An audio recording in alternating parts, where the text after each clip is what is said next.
और गुरुदेव, जैसे योग वशिष्ठ में लिखा है कि आप अपने मन से किसी दूसरे के शरीर में प्रवेश भी कर सकते हैं, तो ये सब भी पॉसिबल है? हाँ, आप अपने आप को क्या समझते हो उस पर निर्भर है। अपने को सच्चिदानंद रूप आत्मा समझते, वही आत्मा सब में है। प्रवेश की भी कोई बात नहीं, वहां है ही। और दूसरी तरफ से विचारों के तरह से देखते हो, वो तो होता रहता है। भावना के स्तर पर देखो तो और स्पष्ट हो जाता है वो तो। जब आप किसी कमरे में घुसते हो, अचानक आपको गुस्सा आ जाता है, तो आपका गुस्सा नहीं है, वो उस कमरे में जो तरंग था उसका है।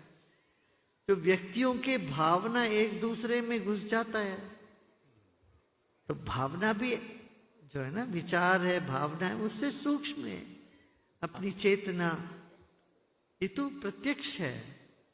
कहते हैं ना, प्रत्यक्षम किम प्रमाण। प्रत्यक्ष के लिए दूसरा प्रमाण की जरूरत नहीं।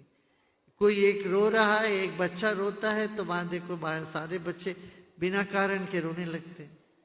अब यहाँ दो चार लोगों को हंसने के लिए बोलो, देखो बाकी सब लोग हंसने लग जाते हैं। दो एक आदमी खिल खिल के हंसने लगे, और उन्हीं तक सीमित तो नहीं रहता है, वो लहर दौड़ पड़ती है, फिर सब हंसने। ऐसे रोने का भी होता है। कोई भावुक हो जाते किसी बात को लेके।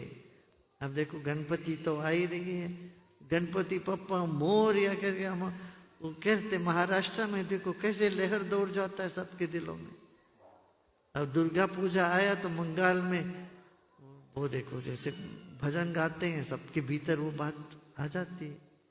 तो भावना के स्तर पर हम जुड़ जाते हैं, ऐसे ही सूक्ष्म स्तर पे हम जुड़े हुए होते हैं, कर सकते हैं।